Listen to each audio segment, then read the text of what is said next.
Greetings in the name of our Lord and Savior Jesus Christ. It is such a joy for me this morning to come to you again to share with you the Word of God. I want to share with you a very important doctrine from the Word of God, and that you'll find that in the book of Hebrews chapter 6, verse 1 to 2. I want to talk about the doctrine of baptisms that the Bible speaks of. Let me read to you right now from the book of Hebrews chapter 6 verse 1 and 2. Therefore, leaving the discussion of the elementary principles of Christ, let us go on to perfection, not laying again the foundation of repentance from dead works and of faith towards God, of the doctrine of baptisms, of laying on of hands, of resurrection of the dead, and of eternal judgment. In the book of Hebrews chapter 6 verse 1 and 2, Paul the apostle, he mentions the 6 foundational doctrines of Christ. And one of it that I want to discuss with you this morning is on the doctrine of baptisms. Mark it. The word baptisms is in plural form. It is not singular. It's not the doctrine of baptism, but it's a doctrine of baptisms. I will discuss with you at least 3 types of baptisms in the Word of God, and there are much more to it, but these 3 I just want to share with you this morning to bring a clarification to your heart and to your minds, and that you will be able to follow these instructions from God's Word and receive the blessings that God has restored for each and every one of you as you obey as you obey God, as you obey to His Word and do in accordance to what the Word of God teaches us in His Word. So the first kind of baptism in the Bible is this. It's called baptism into the body of Christ. Now that's the first baptism in the Bible. And what does that mean? I will read to you from 1 Corinthians chapter 12, verse 17. The Bible says, verse 13. The Bible says this, 1 Corinthians chapter 12, verse 13. For by one Spirit we were all baptized into one body, whether Jews or Greeks, whether slaves or free, and have all been made to drink into one Spirit. If you look closely at this chapter of 1 Corinthians chapter 12, Paul the apostle, he begins writing about, he said this in 1 Corinthians 12 verse 1. Now concerning spiritual gifts, brethren, I do not want you to be ignorant. If you're a student of the word, you would know that any word that has been italicized, the word gifts that has been italicized, it's not in the original Greek. So it reads like this. Now concerning spirituals, brethren, I do not want you to be ignorant. So Paul the apostle, he's not just talking about the 9 gifts of the manifestations of the Holy Spirit of God, but he also speaks about the workings of, and then that pertains to the Holy Spirit of God. So you can say this, he is talking about the workings of the Spirit of God, not just in the gifts of the Spirit, but things pertaining to and of the Holy Spirit of God. So one of the work of the Holy Spirit of God is this, that He is the one who convicts you of your sin, and He is the one who convinces you to receive Jesus as your Lord and Savior. And the moment you make Jesus the Lord of your life, it is the working of the Holy Spirit within your heart. And the moment you confess Jesus as your Lord, it is the Holy Spirit who baptizes you into the body of Jesus Christ. Or we could say this, the baptism into the body of Christ is a universal baptism, or you can also say it is an unseen baptism. It is something that you do not see with your own naked eye. It is the work of the Holy Spirit of God. He immerses you, your spirit man, into the body of Christ. So you could say this, if you want to get into heaven, you have to be baptized into the body of Christ. That means you have to be immersed.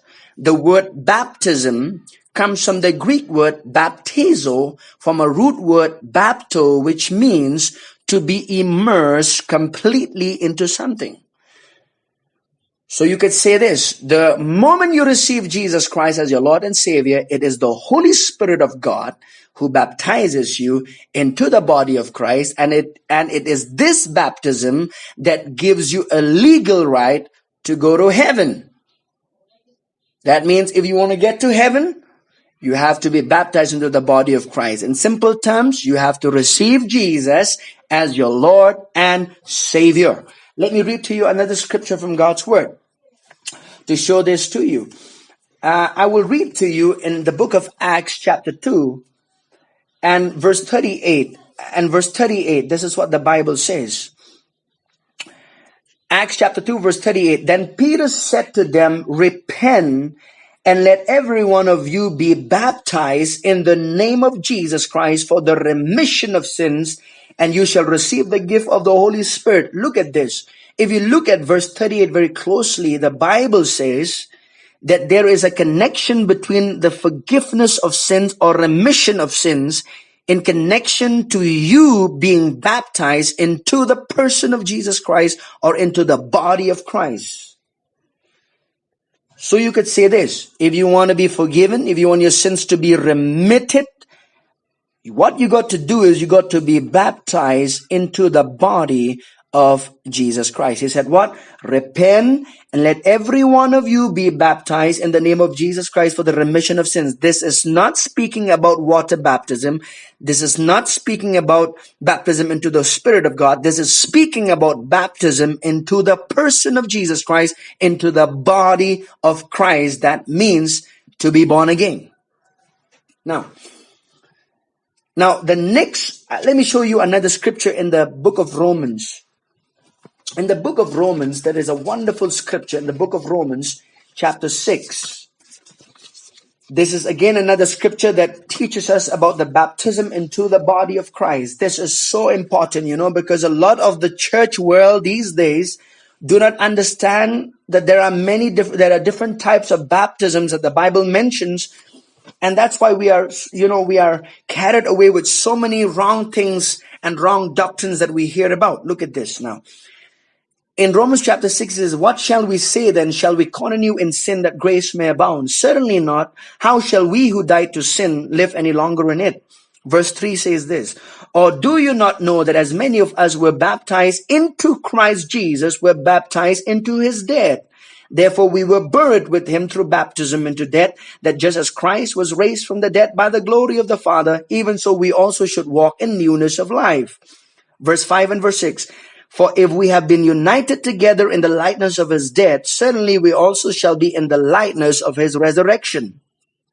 Knowing this, that our old man was crucified with him, that the body of sin might be done away with, that we should no longer be slaves of sin. For we who has died has been freed from sin. We who has died has been freed from sin. That means you are dead to sin. The moment you get born again, you are dead to sin. Because the Spirit of God now lives in you. The life of God now is in you. And you have no more connection with the sinful nature of Adam. Now you are walking, now you have to live into this newness of life. And this newness of life comes into you when you are immersed into the body of Jesus Christ. That means you make Jesus the Lord of your life. Now the second baptism that the Bible mentions in the Word of God is water baptism. Now there's been a lot of war in the religious circle concerning water baptism. There are a lot of people who says this is how, we different denominations do water baptism in different ways. But let's look in the Bible. How was what was the commandment of Jesus? Jesus himself, if you look at the Gospel of Matthew, this is so wonderful, that before he began his public ministry, Jesus, he came to the river, he came to John the Baptist, the prophet of God. He comes to him in the river of Jordan. I will read to you from the Gospel of Matthew chapter 3, verse 13 to verse 16. It says this, then Jesus came from Galilee to John at the Jordan to be baptized by him. Now look at this. Jesus Christ, the Son of God, he comes to Galilee. He comes from Galilee to John at the Jordan to be baptized by him. So what is the word baptize? Hold this in your mind. The word baptize means what? It comes from the Greek word baptizo, which means to be immersed completely into something. And John tried to prevent him, saying, I have need to be baptized by you, and are you coming to me? But Jesus answered and said to him, permit it to be so now, for thus it is fitting for us to fulfill all righteousness. Then he allowed him. So Jesus said, it is fitting for us to fulfill all righteousness in being obedient to go for water baptism. So water baptism, it's not just a ritual. It's not just a religious ritual, but the water baptism is the commandment of the Lord Jesus Christ himself. Look at this. In the Gospel of Mark chapter 16, very quickly I will read to you in verse 15 and 16. This is what the Bible says. And he said to them, go into all the world and preach the gospel to every creature. So Jesus Christ commands the apostles, he commands every one of us to preach the gospel to every creature. And verse 16 it says this, and he who believes and is baptized will be saved. Now listen to me very carefully. Water baptism does not save you. Because you could be, if you would go to water baptism without being born again, you would go in a dry sinner, you'll come out a wet sinner. That's just the difference. But there is a condition for every person to be immersed into water or to be water baptized. There is a condition, and that condition is that person has to be immersed into the body of Christ. Or that person needs to be born again first. Then and only that person can go for water baptism. See, it is so important for us.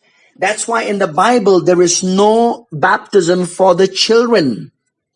There is no baptism for the little one. There is no baptism even for all people in the Bible.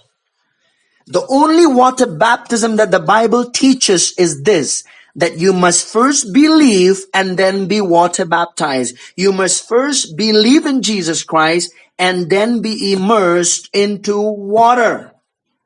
That's the procedure. You cannot be water baptized unless you are born again, unless you've received the teachings of God's word concerning it. Now, let me read to you another scripture from God's word. I'll show to you a very important story in God's word of a man. And you'll find this in the book of Acts, chapter 8, of a man. He is an Ethiopian man. He is a eunuch from Ethiopia. And God uses this man of God by the name of Philip the evangelist. And as this man was going to Jerusalem and is coming back to go back to Ethiopia, the Bible says this. I will read to you very quickly in Acts chapter 8, verse 26 till verse 37 quickly. Now an angel of the Lord spoke to Philip, saying, arise and go towards the south along the road which goes down from Jerusalem to Gaza. This is desert. So he arose and went, and behold, a man of Ethiopia, a eunuch of great authority, under Candace, the queen of the Ethiopians, who had charge of all her treasury and had come to Jerusalem to worship. He came to Jerusalem to worship and was returning, and sitting in his chariot, he was reading Isaiah the prophet. That means he could have been holding one of the scrolls of the books of the Old Testament concerning Isaiah, the prophet of God. Then the Spirit said to Philip, go near and overtake this chariot. So Philip ran to him and heard him reading the prophet Isaiah and said, do you understand what you're reading? So see, the Spirit of God leads this man of God to go and follow the chariot and to explain what this eunuch is reading from the book of Isaiah, because he does not understand what he is reading. So God sends a man of God to explain to him what he is reading. So Philip ran to him and heard him reading the prophet Isaiah and said, do you understand what you're reading? And he said, how can I unless someone guides me? And so you see this from God's word, that God would send people your way. God will send men and women of God to help you understand the scriptures clearly, the rightly divided word of truth. Verse 31, and he said, how can I, unless someone guides me? And he said, Philip, to come up and sit with me. The place in the scripture which he read was this: he was led as a sheep to the slaughter, and like a lamb silent before his shearer, so he opened not his mouth. In his humiliation, his justice was taken away. And who will declare his generation? For his life is taken from the earth. Verse 34. So the eunuch answered Philip and said, I ask you, of whom does the prophet say this, of himself or of some other man? Look at this. Now eunuch is asking, is this talking about the prophet himself or someone else? Then Philip opened his mouth and beginning at the scripture, preached Jesus to him. This was as Old Testament scripture referring to Jesus Christ, because in the Old Testament you see the types and shadows of Jesus Christ. So this is really a type or a shadow of Jesus Christ concerning this lamb. Look at this. Then Philip opened his mouth and beginning at the scripture preached Jesus to him. Verse 36. Now as they went down the road, they came to some water, and the eunuch said, see, here is water. What hinders me from being baptized? Now he's talking about, he is already, remember this man, he already has gone to Jerusalem. He's seeking for the truth of God's word. And then he finds Philip, the man of God, who explains to him concerning Jesus Christ. And he said, talks about who is this person. Then he said, this is concerning Jesus. And the Bible says this eunuch asks Philip and says, what hinders me from being baptized? He's talking about water baptism. What hinders me to be baptized into water? Verse 37, then Philip said, this is the condition that Philip's put, if you believe with all your heart, you may. That means you need to believe first. That's why little children, little babies do not know how to believe. A lot of the church today are practicing a ritual of water baptism as what has been taught through the religious way, but not according to God's way. This is so important for you and me to understand from the Word of God. If you want to see the blessing of going to be water baptized and to experience God in your life in another level, you have to do things God's way, not man's way, but God's way. Listen to me very carefully. He said this, I believe that Jesus Christ is the Son of God. He said this. The eunuch said, I believe that Jesus Christ is the Son of God. And the moment he said, I believe that Jesus Christ is the Son of God. Look at verse 38. So he commanded the chariot to stand still, and both Philip and the eunuch went down into the water, and he baptized him. And when they came out of the water, the Spirit of the Lord caught Philip away. So the eunuch saw him no more, and he went on his way rejoicing. Hallelujah. What a blessing it is. This eunuch goes into obeying to be water baptized by Philip, the man of God. See, I believe he first got born again because he said, I believe in Jesus Christ. See, the moment you say, I believe that Jesus Christ is the Son of God, I believe that he died for my sins, I believe that he rose from the dead. If you make that confession out of your mouth and you believe Jesus in your heart, you are born again. And the moment you are born again, you can now go for water baptism. That's the only condition in God's word. You need to be born again. So the other baptism that the Bible mentions in God's word is this. We call it the baptism into the Holy Spirit. Let me review again. What is the first baptism that the Bible mentions? It is baptism into the body of Christ. That's an unseen baptism. That is a universal baptism. That means any person from any tribe or nation, whether he's from India, from Africa, from America, from Europe, any person, the moment he believes in Jesus Christ, that person becomes a part and a member of the body of Jesus Christ. Now, it is the work of the Holy Spirit that baptizes that person into the body of Jesus Christ. But in case of water baptism, you see both of it. Jesus Christ being baptized by John the Baptist and eunuch being baptized by Philip the Evangelist. Water baptism is being baptized by the man of God, by anointed man and woman of God who can baptize you into water in the name of the Father, the Son, and the Holy Spirit. That's what it's mentioned in Matthew chapter 28 if you read. That's how Jesus said. That he said, go into all the world and preach the gospel, making disciples of all nations and baptizing them in the name of the Father, the Son, and the Holy Spirit. The third baptism, it's in the Bible, is baptism into the Holy Spirit. Now, who baptizes us into the Holy Spirit? Let's look at the Gospel of John.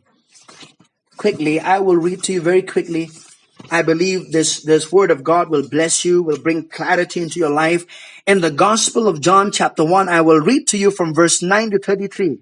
The Bible says this: the next day John saw Jesus coming towards him and said, "Behold, the Lamb of God who takes away the sin of the world." John the Baptist have a revelation of Jesus, that Jesus Christ is the Lamb of God. He is the Lamb of God that was been prophesied in the Old Testament. He is the Lamb of God who will be crucified, who will die on behalf for our sins. It is Jesus Christ who will go to the cross and shed his blood for your sins and my sins. This is he of whom I said, after he comes a man who is preferred before me, for he was before me. I did not know him, but that he should be revealed to Israel. Therefore I came baptizing with water. See, John the Baptist, he was a prophet. And there is a baptism that John the Baptist was baptizing the children of Israelites. We call it the baptism into repentance.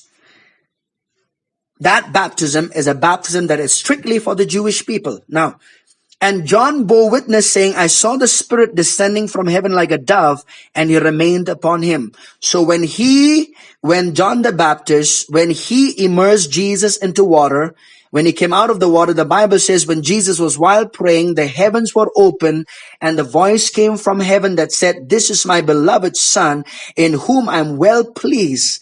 And he saw the Spirit of God descending like a dove. Remember, the Spirit of God is not a dove, but in a symbol of a dove, in a picture of a dove.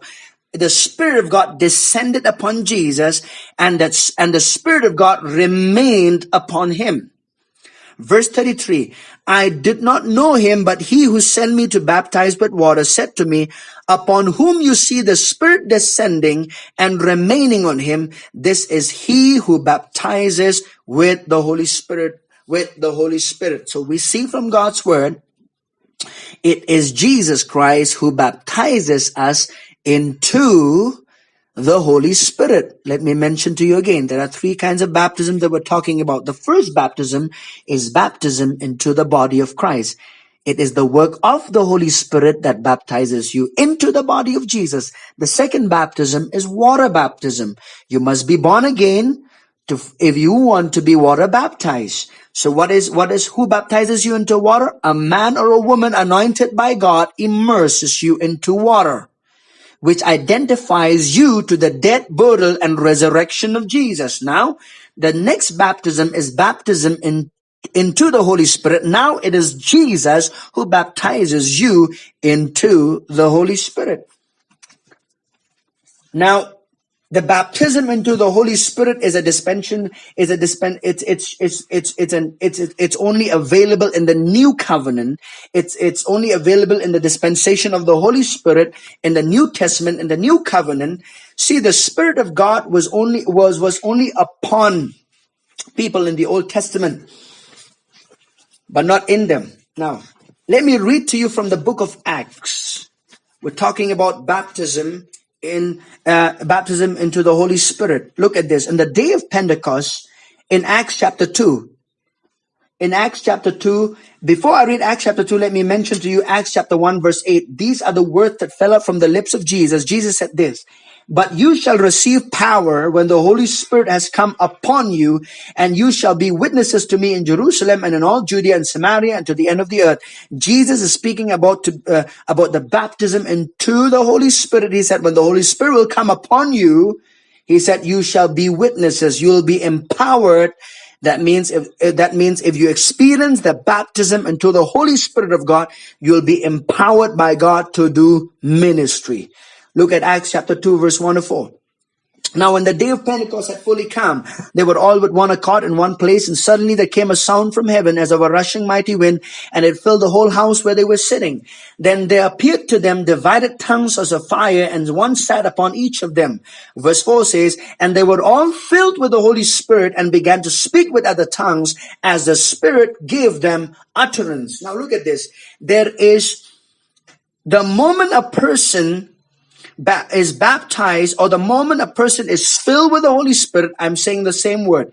In the Bible, in the book of Acts, you'll find all these words simultaneously being used. Number one, receiving the Holy Spirit. Number two, filled with the Holy Spirit. Number three, baptized with the Holy Spirit. Number four, receiving the gift of the Holy Spirit. This is all speaking about baptism into the Holy Spirit.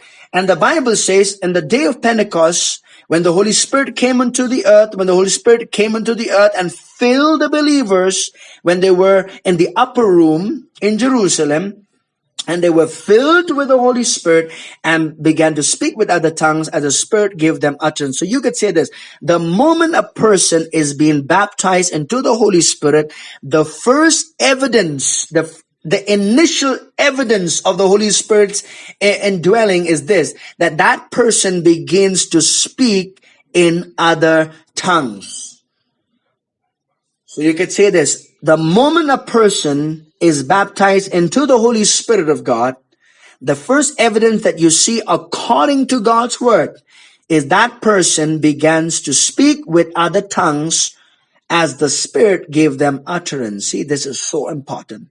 This is so important. If you want to live a victorious life as a Christian, you have to experience the another dimension and working of the Holy Spirit into your life.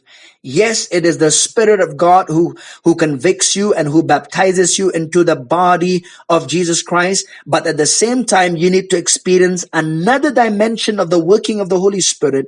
It is Jesus who baptizes you into the Holy Spirit. And when Jesus baptizes you into the Holy Spirit of God, you begin to speak in other tongues. Remember, how did you get born again? You receive Jesus by faith. How do you go into water baptism? You go into water baptism by faith. And how do you receive the baptism of the Holy Spirit? By faith. Everything in the Bible you receive from God by faith. By faith. So if you're taught correctly from God's word, it'll be easy for you to receive the Holy Spirit. Remember, God the Father, He desires to give you the Holy Spirit. He loves to give you the Holy Spirit. Look at this. Look at the Gospel of Luke, chapter 11. And I'll end up with this scripture to you. He says this. In the book of Luke, in the Gospel of Luke, chapter 11, verse 13, if you then being evil know how to give good gifts to your children, that means he's saying this: if you then being evil meaning, if you then being natural, that means if a natural father knows how to give good gifts to his children, then the Bible says, how much more will your heavenly Father give the Holy Spirit to those who ask him? You need to ask. You need to thirst for the Holy Spirit in your life. I remember on the 7th of February 2009, it was a Saturday, 11:30 in the morning. I experienced the baptism in the Holy Spirit of God, and that changed my life, my dearly beloved. See, I was born again. I was going to church. I even obeyed God for water baptism. On the 7th of July 2008, I was water baptized, but I did not yet experience baptism into the Holy Spirit of God. But the day I received the baptism into the Holy Spirit of God, it changed my life dramatically. There was just the power of God working in my life. I began to experience God in another dimension, in a greater measure in my life, the day I received the baptism of the Holy Spirit of God. So I want to encourage you. If you are in a church, I know. If you are in a church that does not teach us the truth of God's word, but you desire to be water baptized, you've come to know about this teaching. You want to follow God. You want to please God in your life. I would like to encourage you to get into a Bible believing church and to get into a place where you You can get yourself immersed into water by anointed man or woman of God. It is so important, my dearly beloved. You know, as you're hearing this word of God, you are accountable to the truths that you're hearing this morning. There are those who have never heard this teaching. See, if you do not know about anything, if you are ignorant about about the things of God, you know, and I like to always say this, that ignorance is really a choice, because knowledge could be available to us, but we do not want to look for it. We don't want to search it. We don't want to get it, you know. But I want to encourage you, as you are listening to this word of God, I want you to obey God in your life. If you've never been water baptized, get into a place where you say, I want to be water baptized. I want to follow Jesus. If Jesus Christ went into water baptism, then how much more you and I, if you are a follower of Jesus, then follow Jesus even into water baptism. God bless you. I want to encourage you today, you know, whatever situation you are facing in your life, remember there is an expiry date to that situation. If there is a sickness in your body, if there is depression that you're going through, if there is any situation that you're going, financial situation that you're going through in your life, maybe your relationship, it's not going on well as it's supposed to be, I would like to pray for you right now. And as I'm praying, you believe. As I'm praying, you receive the answers from God. Father, in the name of Jesus, I pray for each and every individual, Father, that has heard that have heard your word. And Father, I pray in the name of Jesus, you will stir up their spirit, man. You'll eliminate their mindset, God, to the truth of your word. And Father, I pray every situation that are going through, that are going through right now, whether sickness in the body, whether financial constraints, Lord, in the name of Jesus, whether they need a miracle in their life, maybe they're going through some depressions, in the name of Jesus, I command every depression remove, every sickness remove, every financial constraint be gone in the name of Jesus from your home right now. Father, I declare complete, I pray, Father, complete a victory, Lord, upon their life and family in the name of Jesus. Father, I thank you for mending the brokenness of their heart. Father, I thank you for mending relationships in every home, Father God, in the name of Jesus Christ. Thank you, Father, for hearing our prayers. We give you all the glory in Jesus' name. This is Pastor Gabriel. God bless you abundantly.